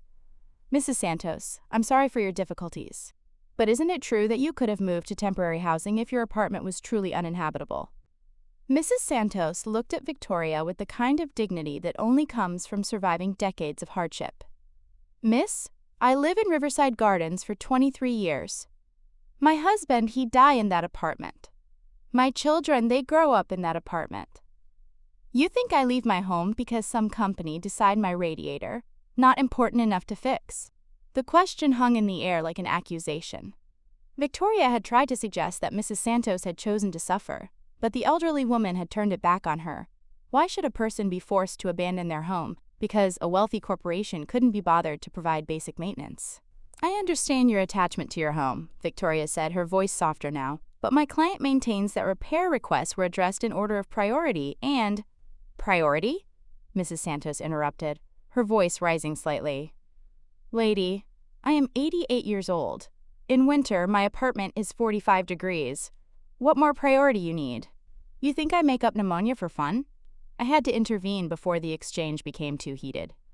Ms. Wellington Ashford, please rephrase your question. The formal correction stung visibly. Victoria had been publicly chastised by her own sister, addressed with cold judicial formality in front of her colleagues and clients. She took a breath and attempted a different approach. Mrs. Santos, according to building records, your unit did receive maintenance visits on 3 separate occasions. Are you saying those visits never occurred? Mrs. Santos consulted her notebook again. Yes, 3 men come. First man, he look at radiator for 5 minutes, say he need different parts. Second man, he look for 10 minutes, say radiator too old, need whole new system. Third man, he look for 2 minutes, say building not worth fixing, residents should move somewhere else. The courtroom stirred at this revelation. If maintenance workers had actually told residents that the building wasn't worth fixing and they should move, it would support the plaintiff's argument that Meridian had been deliberately trying to drive out tenants rather than maintain the property. Victoria's cross-examination was falling apart. Each question she asked seemed to elicit more damaging information, and Mrs. Santos's meticulous record-keeping was proving difficult to challenge. Worse, the elderly woman's natural dignity and obvious suffering were creating a sympathetic atmosphere that made Victoria's corporate defense look callous by comparison. After 30 more minutes of ineffective questioning, Victoria finally said, "No further questions, Your Honor." The next witness was James Patterson, the disabled veteran who'd been trapped in his 8th-floor apartment when the elevator repeatedly broke down.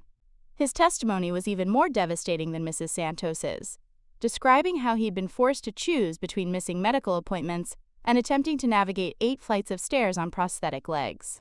During his direct examination, Mr. Patterson pulled out his own documentation, a manila folder filled with medical appointment cards he'd been unable to keep, prescription receipts showing medications he'd been unable to pick up, and a letter from his doctor warning that missed treatments could result in serious health complications. Mr. Patterson, Ms. Chen asked, how did building management respond when you explained that the broken elevator was preventing you from accessing medical care? They told me I should consider finding a ground-floor apartment somewhere else, he replied. Said the elevator was old and breaks down a lot, and I might be happier in a building with newer equipment. This was exactly the kind of testimony that would destroy Meridian's defense. They hadn't just failed to maintain the building, they'd actively encouraged disabled residents to leave rather than fix accessibility issues.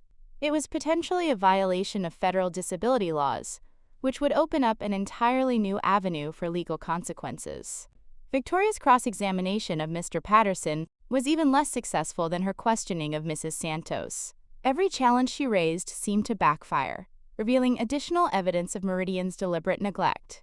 When she suggested that Mr. Patterson could have arranged for assistance with the stairs, he produced a letter from building management, explicitly prohibiting residents from propping open stairwell doors for helpers, a policy that made assistance impossible. By the time Victoria sat down, her face was flushed, and her confident demeanor had completely evaporated. The morning session had been a disaster for her client, and everyone in the courtroom could see it. Her colleagues from Pemberton Associates were exchanging worried glances, and Bradley had stopped taking notes, apparently realizing that his investment was in serious legal jeopardy. But the most damaging moment came during the testimony of Linda Nguyen, the single mother whose children had been forced to change schools mid-semester. Ms. Nguyen described how her 8-year-old daughter had cried every night for 2 weeks after being separated from her friends, how her teenage son had lost his part-time job because their new apartment was too far from his workplace. Ms. Nguyen, Ms. Chen asked, did anyone from Meridian Development offer assistance with finding alternative housing within your children's school district? No, Ms. Nguyen replied, her voice steady but her eyes bright with unshed tears. When I asked about help finding affordable housing nearby, the building manager laughed. He said if I couldn't afford market-rate rent, maybe I should consider moving to a different city. The callousness of that response sent a visible shock through the courtroom. Even the court reporter looked up from her machine, clearly affected by the testimony. This wasn't just corporate negligence. It was deliberate cruelty designed to drive out families who couldn't afford luxury housing. Victoria's cross-examination of Ms. Nguyen lasted less than 10 minutes. Any aggressive questioning of a struggling single mother would have been political suicide, and Victoria seemed to realize that her best strategy was to minimize the damage rather than challenge testimony that was obviously truthful and deeply sympathetic. When the morning session concluded for lunch recess, Victoria looked like she'd been through a battlefield. Her carefully styled hair had lost its polish, her makeup needed touching up, and her usual courtroom swagger had been replaced by visible anxiety. As the gallery emptied out, I could see her huddled with her colleagues, their voices low and urgent as they tried to salvage a case that was rapidly becoming a public relations nightmare. From my elevated position behind the bench, I watched Bradley approach Victoria, his face grim with concern. This wasn't just about her partnership prospects anymore. His investment portfolio was being systematically destroyed by testimony that painted his company as heartlessly exploitative. As I gathered my files and prepared to retire to chambers for lunch, I allowed myself one moment of satisfaction. The sister who had called me the help just 48 hours earlier was now watching her biggest case crumble in front of her own husband, her colleagues, and her clients. The afternoon session would bring even more devastating testimony, and Victoria would have to sit through every minute of it, maintaining professional courtesy toward the sister whose authority she could no longer dismiss or diminish. Justice, it seemed, had its own sense of timing. The afternoon session began with a surprise that transformed Victoria's bad day into a complete catastrophe. As the courtroom reassembled after lunch, I noticed an additional figure at the plaintiff's table, a distinguished man in his 60s wearing an expensive suit that rivaled anything Pemberton Associates could afford. "Your Honor," Ms. Chen announced as I took the bench, "the plaintiffs would like to introduce co-counsel. Attorney Michael Hawthorne from Hawthorne & Associates has joined our legal team." A ripple of shock went through the defendant's table. Michael Hawthorne was legendary in Millbrook Heights legal circles, a former federal prosecutor who'd built a practice specializing in civil rights and housing law. His firm had won landmark cases against major corporations, and his presence at the plaintiff's table meant this case had just escalated from a routine housing dispute to a potential federal civil rights action. I could see Victoria's face pale as she recognized the implications. Hawthorne didn't take small cases. His involvement suggested that the plaintiffs had evidence of systematic civil rights violations that could result in massive damages and federal oversight of Meridian's business practices. "Mr. Hawthorne," I acknowledged with a nod. "Welcome to my courtroom. I assume you're here to present additional evidence?" "Thank you, Your Honor." "Yes, we have documents that came to light during the lunch recess. We believe they're crucial to understanding the defendant's true intent and strategy." Victoria jumped to her feet. "Your Honor, the discovery period has closed. The plaintiffs can't introduce new evidence without proper notice." I held up a hand to stop her. "Ms. Wellington Ashford, I'll determine what evidence is admissible in my courtroom." "Mr. Hawthorne, please explain the nature of these documents and why they weren't available during discovery." Hawthorne's response was devastating. "Your Honor, these are internal emails between Meridian Development executives and their legal counsel that were disclosed to us by a whistleblower during the lunch break. The whistleblower is a former Meridian employee who was present during strategy meetings and has personal knowledge of the defendant's deliberate plan to circumvent housing protection laws." The whistleblower turned out to be David Chen, no relation to the plaintiff's attorney, a former project manager for Meridian who'd been fired 3 months earlier for raising concerns about the company's tenant displacement tactics. His testimony would prove to be the nuclear bomb that destroyed Victoria's case completely. Mr. Chen took the stand with the nervous energy of someone about to reveal explosive secrets. Under Hawthorne's questioning, he methodically destroyed every defense Victoria had prepared. "Mr. Chen," Hawthorne began, "during your employment with Meridian Development, did you attend strategy meetings regarding the Riverside Gardens property?" "Yes, sir. I was the project manager assigned to oversee the transition from residential to commercial development." "Can you describe the strategy that was discussed in these meetings?" Victoria was on her feet immediately. "Objection, Your Honor, attorney-client privilege." "Overruled," I said firmly. Mr. Chen was not acting as legal counsel, and strategy meetings involving operational decisions are not protected by privilege. Chen continued. "The strategy was called Accelerated Voluntary Relocation. The idea was to make living conditions so unpleasant that residents would break their leases voluntarily, which would eliminate the company's obligation to provide relocation assistance." "Did company executives use any specific terminology to describe this strategy?" "Yes, sir. In internal emails, they called it constructive eviction." The legal team, Chen paused and glanced at Victoria. The legal team provided detailed guidance on how to implement the strategy without violating housing laws. The courtroom was completely silent, except for the court reporter's fingers flying across her machine. This was exactly the kind of testimony that would expose Meridian to massive civil rights violations and potentially criminal charges for housing discrimination. Hawthorne presented email after email, each one more damaging than the last. There was Victoria's memo recommending, quote, strategic maintenance delays to encourage tenant turnover. There was a communication from Bradley's investment group praising the efficiency of the displacement timeline. Most damning was an email thread discussing which tenants would be easiest to relocate, explicitly targeting elderly residents and non-English speakers who would be less likely to know their legal rights. When Hawthorne asked Chen to read one particular email aloud, Victoria looked like she might physically collapse. It was her own words, written 6 months earlier, describing the tenant displacement strategy in clinical detail. To maximize relocation efficiency while maintaining legal compliance, we recommend implementing the following protocols: delayed response to maintenance requests exceeding 30 days, selective enforcement of noise ordinances targeting families with children, and strategic security presence during evening hours to discourage tenant organizing activities. The email was signed with Victoria's electronic signature and copied to Bradley's investment group and the senior partners at Pemberton Associates. It was a smoking gun that proved deliberate intent to violate tenants' rights, and it had Victoria's name attached to every word.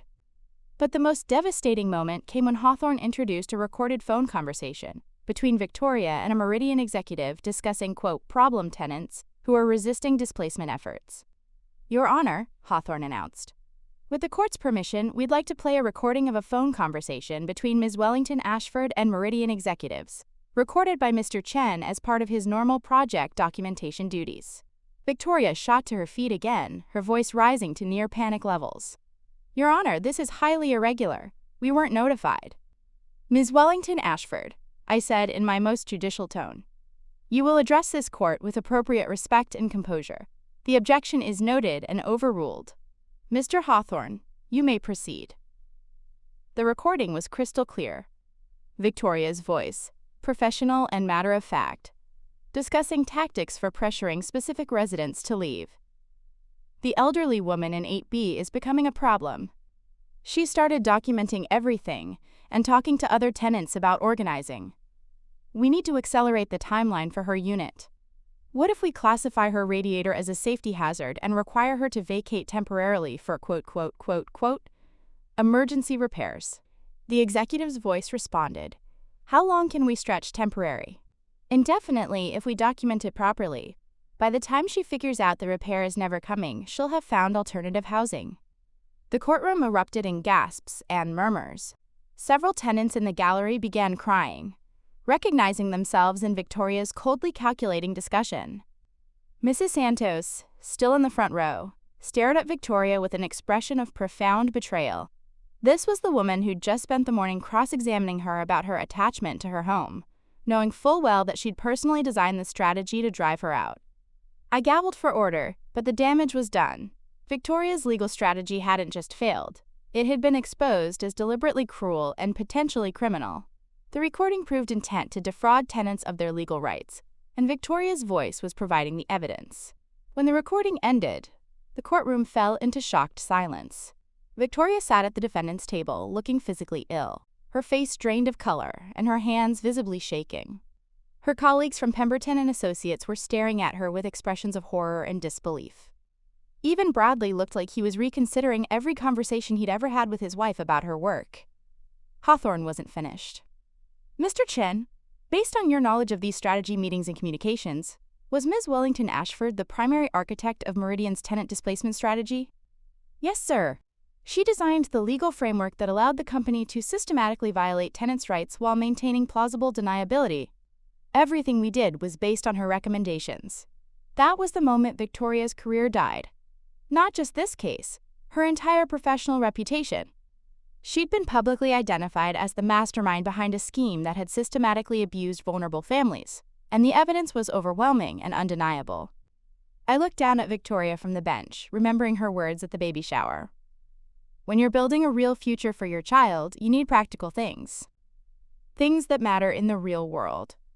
Well, this was the real world, and the practical consequences of her choices were about to destroy everything she'd built. her partnership prospects, her professional reputation, her husband's investment portfolio, her carefully curated image as a successful attorney who fought for what's right, all of it was crumbling in real time. "Mr. Hawthorne," I said formally, "does the plaintiff wish to present any additional evidence, or are you prepared to make your closing arguments?" "Your Honor, based on the evidence presented today, the plaintiffs move for summary judgment on all claims, plus punitive damages and an immediate injunction halting all demolition activities at Riverside Gardens." I turned to Victoria with the same neutral expression I'd maintained throughout the proceedings. "Ms. Wellington Ashford, how does the defendant respond to the plaintiff's motion?" Victoria stood on unsteady legs, her voice barely above a whisper. "Your Honor, we request a brief recess to confer with our client." Motion denied. "Please respond to the plaintiff's motion." There was nowhere left to hide. Victoria had to stand in front of her sister, her colleagues, her husband, and her victims, and admit that her case was indefensible. "Your Honor," she said, her voice breaking slightly, "in light of the evidence presented, the defendant withdraws its opposition to the plaintiff's claims. Complete surrender. Total capitulation. The sister who'd called me the help had just been forced to admit defeat in the most public and humiliating way possible. But I wasn't done with her yet. The fallout from Victoria's courtroom humiliation began before I'd even finished delivering my ruling. As I outlined the terms of the injunction and the substantial damages award, $2.3 million in compensatory damages, plus $1.8 million in punitive damages, I could see phones buzzing throughout the gallery. Word was spreading faster than Victoria could process what had just happened to her life. "Furthermore," I continued, my voice carrying the full weight of judicial authority, "this court finds that the defendant's actions constitute a pattern of systematic civil rights violations. I am referring this matter to the State Attorney General's Office for potential criminal investigation and to the Federal Housing Authority for review of possible fair housing violations." Victoria's face went from pale to gray. Criminal investigation meant potential felony charges. Federal review meant her actions could trigger nationwide scrutiny of similar development projects. The legal consequences were expanding beyond civil liability into territory that could destroy not just her career, but her freedom. When I gavelled the session closed, the courtroom didn't empty with the usual orderly departure. Instead, it exploded into chaos. Reporters rushed toward the exit to file their stories. Tenant advocates surrounded Mrs. Santos and the other plaintiffs, celebrating a victory that would protect vulnerable residents throughout the state. Legal aid attorneys were already on their phones, probably fielding calls from similar cases in other jurisdictions. And in the middle of it all, Victoria sat frozen at the defendant's table, while her professional world disintegrated around her.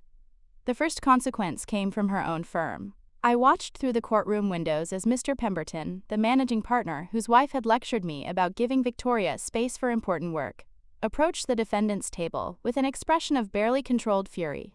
The conversation was brief, hushed, and devastating. By the time it ended, Victoria was no longer employed by Pemberton Associates, fired.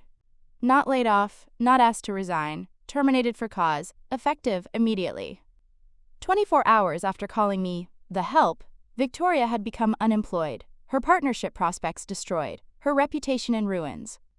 But the professional consequences were just the beginning. As I gathered my files and prepared to return to chambers, I overheard Bradley confronting his wife in voices that carried despite their attempts at discretion. $4 million, Victoria. $4 million in damages plus legal fees. Do you understand what this means for our investments? Bradley, please, let's not discuss this here. Here? Here? His voice rose despite his efforts to maintain privacy. You've just destroyed half our portfolio in front of a packed courtroom. Every real estate investment I have is now toxic because my wife was caught on tape planning to abuse elderly tenants. The marriage that had seemed so perfect at the baby shower, the successful attorney and her investment banker husband building their empire together, was fracturing in real time. Bradley's carefully cultivated social circle would never accept association with someone linked to housing discrimination. His business relationships would evaporate once word spread about his wife's role in targeting vulnerable families. The baby, Victoria. Think about our daughter. What kind of world are we bringing her into when her mother is facing potential criminal charges for abusing disabled veterans and elderly women? That question hung in the air like a physical blow. Victoria had spent months posting about building a better world for the next generation, while actively working to harm the most vulnerable members of her community. The hypocrisy was so profound that even her own husband could see it. I left them to their private devastation and retreated to my chambers, but the consequences continued to unfold with brutal efficiency. My clerk Jennifer knocked on my door within an hour with updates from the legal community. Your Honor, I thought you should know. The State Bar Association has already opened an ethics investigation based on the recorded evidence presented today. And the Millbrook Heights Legal Society has suspended Pemberton Associates from their upcoming charity gala pending review of the firm's involvement. The legal community was closing ranks, protecting itself from association with Victoria's exposed tactics. In a profession where reputation was everything, her recorded voice describing plans to abuse elderly tenants had made her radioactive. No firm would hire her, no clients would trust her, no colleagues would associate with her. By evening, the story had exploded across social media and local news. The recording of Victoria's phone call was playing on repeat across every news platform, accompanied by photos of the victims she'd targeted. Mrs. Santos's wrinkled notebook became a symbol of resistance against corporate greed. James Patterson's missed medical appointments became evidence of systematic cruelty toward disabled veterans.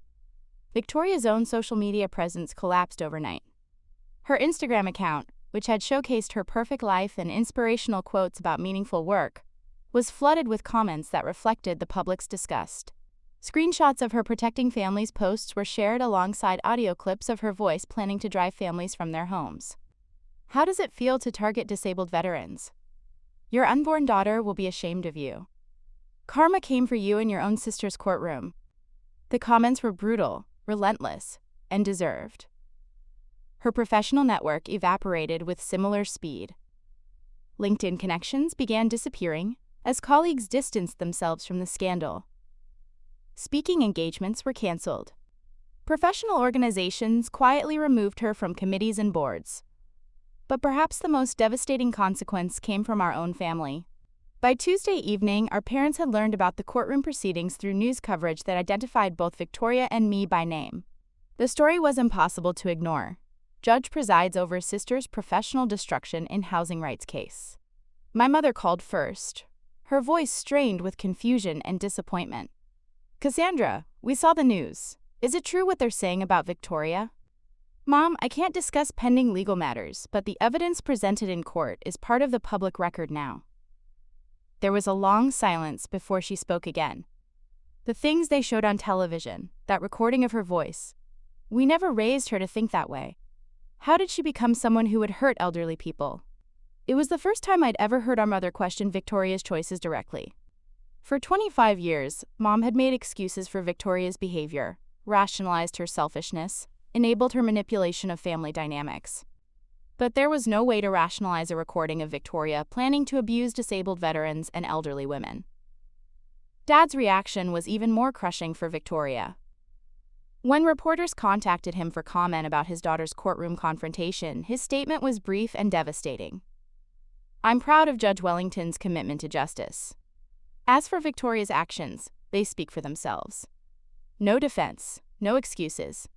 No family loyalty overriding moral judgment. Dad had publicly chosen sides, and Victoria had lost. The social consequences extended beyond professional and family relationships. The country club where Victoria had held her baby shower issued a statement distancing themselves from members whose actions conflict with our community values. Her gym, her exclusive mothers group, her pregnancy yoga class, all the social spaces where she'd built her identity as a successful professional woman suddenly became uncomfortable territories where whispers followed her everywhere. Mrs. Pemberton, who'd lectured me about not interfering with Victoria's important work, was reportedly telling everyone who would listen that the firm had no idea about Victoria's true character, and that they were shocked and appalled by her behavior. The same woman who'd praised Victoria's partnership prospects was now acting like she'd never met her. Even Bradley's family turned against Victoria. His mother, who'd been planning to visit for the baby's arrival, issued a terse statement through her attorney that she would not be associated with criminal behavior, and that she had serious concerns about the moral environment her future granddaughter would be raised in. The isolation was complete. In less than 48 hours, Victoria had gone from being the golden child, the successful attorney with the perfect marriage and the bright future, to being a social pariah whose own family was questioning her moral character. Wednesday morning brought news that the state attorney general's office was indeed opening a criminal investigation, and that similar tenant displacement schemes in 3 other cities were now under federal review. Victoria hadn't just destroyed her own career. She'd triggered a statewide crackdown on abusive housing practices that would reshape the entire industry.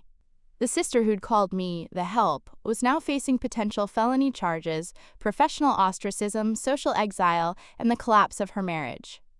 The woman who dismissed my little government job had discovered that government power, properly exercised, could destroy everything she'd spent years building. But the final reckoning was still to come. Because in all the chaos of professional and personal consequences, Victoria still didn't understand the most fundamental truth about what had happened in that courtroom. She thought this was about the case. She thought this was about bad luck, about getting caught, about a legal strategy that backfired. She still didn't realize this was about justice. And justice, once awakened, doesn't stop until the scales are balanced. 6 months later, I stood in the same Crystal Ballroom at the Rosewood Country Club, but this time the gathering was in my honor. The Millbrook Heights Bar Association was presenting me with the Judicial Excellence Award for my handling of the Meridian case and its lasting impact on housing rights legislation. The irony of the location wasn't lost on anyone present, including the reporters who'd specifically noted it in their coverage. The transformation in how people treated me was remarkable. Where Victoria's friends had once looked through me or offered patronizing smiles, I now commanded genuine respect. Attorneys who'd never bothered to learn my name before the case were approaching me with sincere congratulations. Mrs. Pemberton herself had personally delivered the invitation, her demeanor completely different from the condescending woman who'd lectured me about giving Victoria space for important work. "Judge Wellington," she said during the cocktail hour, "I wanted to personally thank you for your courageous handling of that difficult case. The precedent you set has already influenced housing policy in 12 states. You've truly made a difference." The same woman who'd dismissed my career as irrelevant was now praising my impact on national policy. But I accepted her compliments with the same professional courtesy I showed everyone. No smugness, no reminder of her previous dismissal, just the dignity that comes from knowing your worth doesn't depend on others' recognition. The award ceremony itself was attended by the state's Chief Justice, the Attorney General, and representatives from housing advocacy groups across the region. When I took the podium to accept the award, I could see the familiar faces from the Meridian trial scattered throughout the audience. Mrs. Santos in the front row, wearing her best dress and smiling proudly. James Patterson with his wife, both of them looking healthier than they had 6 months ago. "This award belongs to the courageous tenants who stood up to a system designed to silence them," I said during my acceptance speech. Their willingness to seek justice in the face of systematic abuse reminded all of us that the law is only as strong as our commitment to protecting the vulnerable. The applause was thunderous, sustained, and genuine. These weren't the polite claps Victoria used to receive for her social media accomplishments. This was recognition for work that had changed lives, reformed legislation, and protected thousands of families across the state. After the ceremony, Mrs. Santos approached me with tears in her eyes. "Judge Wellington, I want you to know, my radiator works perfectly now. The new owners? They fixed everything in 1 week. But more important, my granddaughter, she can stay in same school because I don't have to move." That conversation meant more to me than any professional accolade ever could. Real people living better lives because justice had prevailed. Real families staying together because the law had protected them instead of exploiting them. The Meridian case had indeed become a landmark ruling, cited in housing rights cases across the country. Law schools were teaching it as an example of how systematic civil rights violations could be exposed and punished. The federal legislation it had inspired, the Tenant Protection Act, was being debated in Congress with bipartisan support. My career had reached heights I'd never imagined possible. Speaking invitations came from national judicial conferences. Legal journals requested articles about housing rights jurisprudence. Law schools offered guest lecturer positions. I'd become a recognized expert in civil rights law, my opinions cited by courts nationwide. But the most meaningful transformation was personal. I'd finally stopped seeking family validation for my accomplishments. The sister who'd spent 25 years hoping Victoria would acknowledge my worth had evolved into a woman who found validation in her work itself, in the lives she'd touched, in the precedents she'd set. Victoria's story had taken a very different trajectory. The criminal investigation had resulted in ethics violations and professional sanctions. but she'd avoided felony charges by cooperating with the broader federal investigation into housing discrimination. Her testimony had helped expose similar schemes in 7 other cities, earning her a plea agreement that kept her out of prison but destroyed any chance of practicing law again. She'd been disbarred 6 months ago in a hearing that made national legal news. The State Bar Association's decision was unanimous and devastating. Ms. Wellington Ashford's actions represent such a fundamental betrayal of legal ethics and human decency that her continued membership in the bar would undermine public confidence in the legal profession. Her marriage to Bradley had ended in a divorce that was as public and messy as their courtroom humiliation. The financial settlements had wiped out most of their assets, and Bradley had moved to another state to rebuild his career away from the scandal. Their daughter, born 3 months after the trial, was being raised primarily by Bradley's family, while Victoria struggled to find any means of supporting herself. Last I'd heard, Victoria was working as a paralegal at a small firm in another city, using her maiden name and hoping her past wouldn't follow her. Her social media presence had vanished completely. The Instagram account that once showcased her perfect life had been deleted, along with any trace of the confident attorney who'd once lectured people about building meaningful careers. Our parents had visited me regularly since the trial, their relationship with Victoria strained by their inability to reconcile the daughter they'd raised with the woman whose voice they'd heard on those recordings.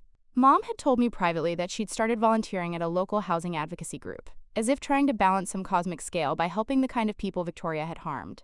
"I keep thinking about how we raised you both the same way," she'd said during one of our dinners. "Same values, same lessons about right and wrong." I don't understand how she became someone who could hurt elderly people for money. I'd never tried to explain it to her. The psychology of Victoria's choices, the entitlement, the moral blindness, the willingness to sacrifice others for personal gain, wasn't something our parents needed to analyze. It was enough that they now saw clearly who we both really were. Dad had been more direct in his transformation. "I'm proud of the judge you've become," he told me after the awards ceremony. "And I'm sorry it took me so long to see what you were building while I was distracted by Victoria's drama." It wasn't an apology exactly, but it was acknowledgement.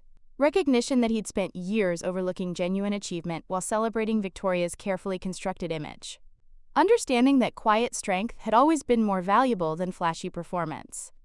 The most unexpected consequence of the entire ordeal had been my relationship with Chief Justice Harrison, who'd become something of a mentor as my reputation in civil rights law grew. He'd recently hinted that when the next federal judgeship opened, my name would be under serious consideration. "You've demonstrated something rare in the law," he'd told me during our last meeting. "The courage to let justice guide your decisions, even when personal relationships complicate the situation. Federal courts need judges who understand that the law serves people, not the other way around." A federal appointment would be the culmination of everything I'd worked toward. The ultimate validation of a career built on substance rather than connections. Merit rather than manipulation. Standing in my chambers that evening after the award ceremony, looking out at the courthouse plaza, where protesters had once demanded justice for displaced tenants, I reflected on how completely my life had transformed. The helpful sister, who'd been dismissed as irrelevant, had become a nationally recognized voice for civil rights. The government worker whose career had been minimized was now shaping federal housing policy. Victoria had spent years trying to diminish my achievements to elevate her own image. She'd never understood that real power doesn't come from social positioning, or family connections, or carefully curated public personas. Real power comes from competence, integrity, and the courage to use your authority to protect those who can't protect themselves. The baby shower humiliation that had triggered this entire sequence of events now seemed like ancient history. The woman who'd called me the help had learned that help comes in many forms, including the kind that arrives wearing a black robe and carrying the full authority of the law. Justice, as I'd learned, doesn't always arrive when you expect it. But when it does arrive, it's worth the wait. And sometimes, just sometimes, it comes with perfect timing and poetic precision that makes the entire journey worthwhile. The scales, finally, were balanced. Up next, you've got 2 more standout stories right on your screen. If this one hit the mark, you won't want to pass these up. Just click and check them out.